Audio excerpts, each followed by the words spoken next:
नमस्कार विद्यार्थी मित्रांनो, बरेच दिवस झाले आपण ग्रामर शिकतो आहोत.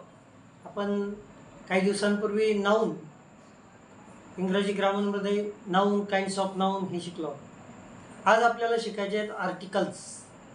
इंग्रजीमध्ये आर्टिकलचा उपयोग आपण नेहमी बोलताना वगैरे करतो, परंतु आपल्याला माहिती नाही की यांनाच आर्टिकल असं म्हणतात. ए, ॲन आणि द ही तीन शब्द आहेत. ए, ॲन, द ही तीनही उपपदे, ज्याला इंग्रजीमध्ये आपण आर्टिकल म्हणतो.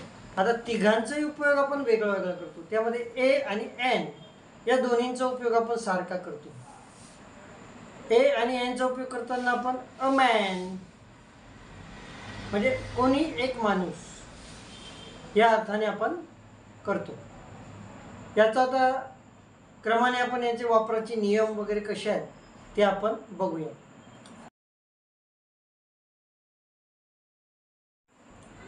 आता आपण म्हटलंय की आपण आर्टिकल बघूया.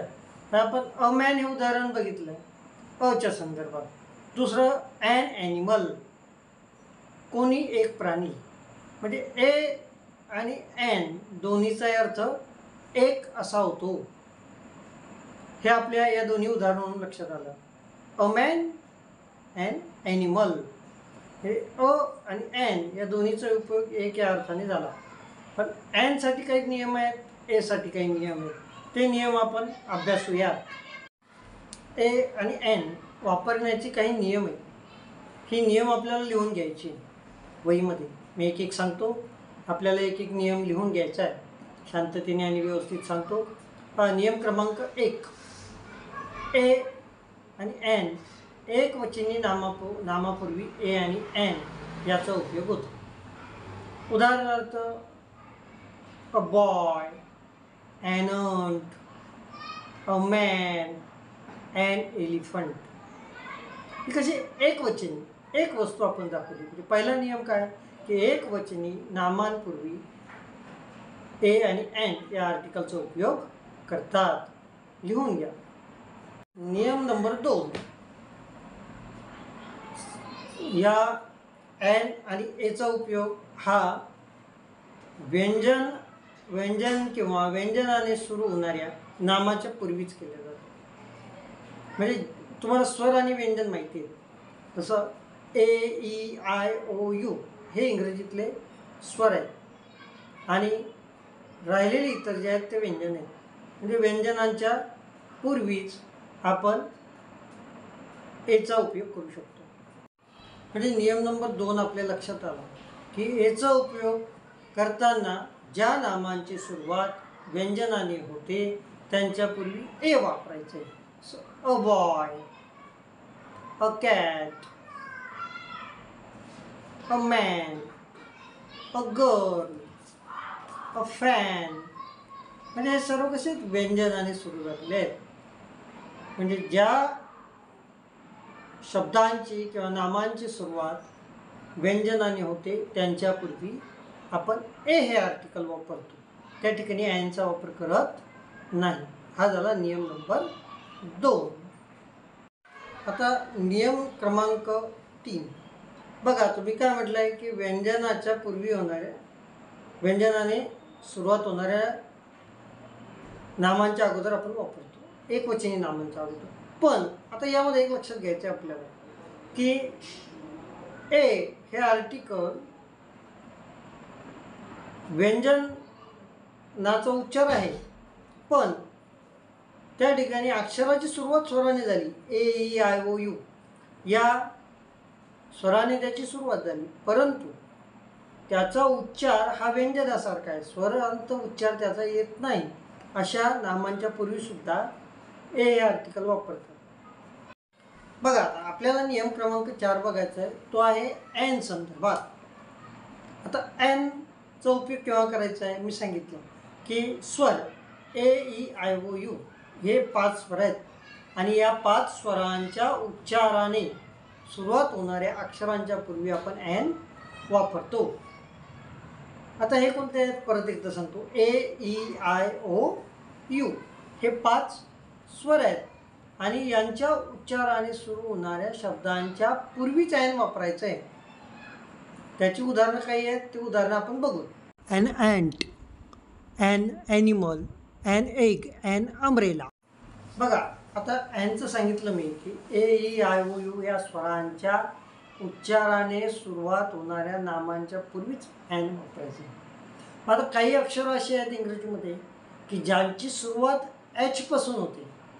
सुरुवात H या अल्फाबेट्सपासून होते, पण त्याचा उच्चार A असा होतो.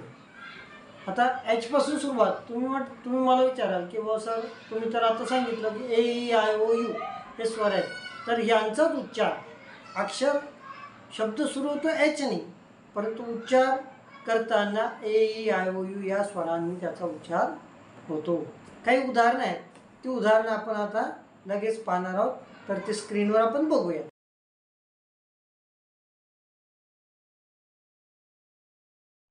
बघा, आता आपण आतापर्यंत विचार केला आहे नामांचा. आता नियम क्रमांक 6 मध्ये आपल्याला एक गोष्ट लक्षात घ्यायची की सामान्य नामांच्या पूर्वी बऱ्याचदा विशेषणसुद्धा वापरले जातात, आणि या विशेषणाचा उपयोग नामाच्या पूर्वी झाल्यामुळे काय होतं की त्या विशेषणाच्या उच्चारानुसार आपल्याला हे ठरवायचं आहे की कोणतं आर्टिकल वापरायचं आहे. विशेषणाचा उच्चार A आणि N याची जी नियम आहेत, या नियमानुसारच विशेषणाचा उच्चार जसा येईल त्या विशेषणाच्या नामापूर्वी येणाऱ्या विशेषणाच्या उच्चाराप्रमाणे A आणि Nचा वापर आपल्याला करायचा आहे.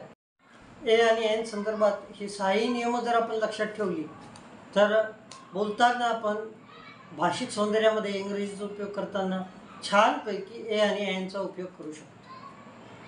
बघा, आता A आणि Nचे 6ही नियम जर आपण लक्षात ठेवली, तुम्ही वहीमध्ये लिहून घेतली, तर तुम्हाला तुमच्या बोलण्यामध्ये, इंग्रजी लिहिण्यामध्ये, पॅरेग्राफ लिहिण्यामध्ये, निबंधामध्ये किंवा इतर उतारे सोडवताना A आणि Nचा अर्थ स्पष्ट झाल्यास तुम्ही सहज ट्रान्सलेशनसुद्धा करू शकता किंवा मातृभाषेमधील शब्दांचा इंग्रजी वाक्यामध्ये सुद्धा उपयोग करू शकता. आता पुढचा आर्टिकल आपल्याला बघायचं आहे, ते आर्टिकल आहे द. आता द आर्टिकल आहे, त्याचे काही नियम आहेत, ते नियमसुद्धा आपण समजून घेऊ. द हे आर्टिकल A आणि N सारखं वापरता येत नाही. ते एक स्पेसिफिक आर्टिकल आहे. त्या आर्टिकलचा उपयोग आता आपण बघणार आहोत. त्याचे काही नियम आपण बघू. द या आर्टिकलचे नियम आता आपण बघूया. द आर्टिकलसाठी काही नियम आहेत. द हे एक डेफिनेट आर्टिकल आहे, नियमक उपपद, म्हणजे विशिष्ट वस्तू, निश्चित वस्तू दाखवण्यासाठी दचा उपयोग करतात. द आर्टिकलसाठीचा पहिला नियम आहे, तो आपण पाहणार आहोत. नियम नंबर 1.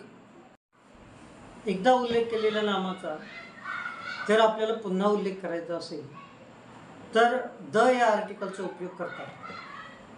द हे आर्टिकल पुन्हा एकदा लक्षात घ्या की एकदा उल्लेख केलेल्या नामाचा पुन्हा आपल्याला उल्लेख करायचा असेल तर द या आर्टिकलचा उपयोग करतात.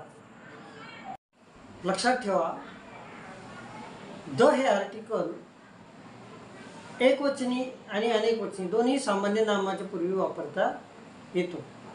आज आपण ए आणि एन, दो या तिन्ही उपपदाविषयी माहिती घेतली.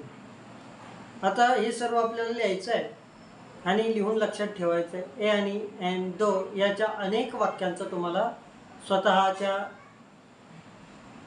ज्ञानासाठी उपयोग करायचा आहे. या वाक्यांची पुनरावृत्ती करायची, अनेक या प्रकारची उदाहरणं आपल्याला लिहून बघायची आहेत. जे विद्यार्थी या चॅनलवर नवे आहेत त्या विद्यार्थ्यांनी या चॅनलला लाईक करायचं आहे आणि सबस्क्राईब करायचं आहे. आणि आपण पुन्हा भेटणार आहोत ग्रामरच्या छान छान व्हिडिओमध्ये, आणि ग्रामरच्या संपूर्ण सखोल ज्ञान मिळवण्यासाठी आपण या चॅनलवर पुन्हा भेटणार आहोत.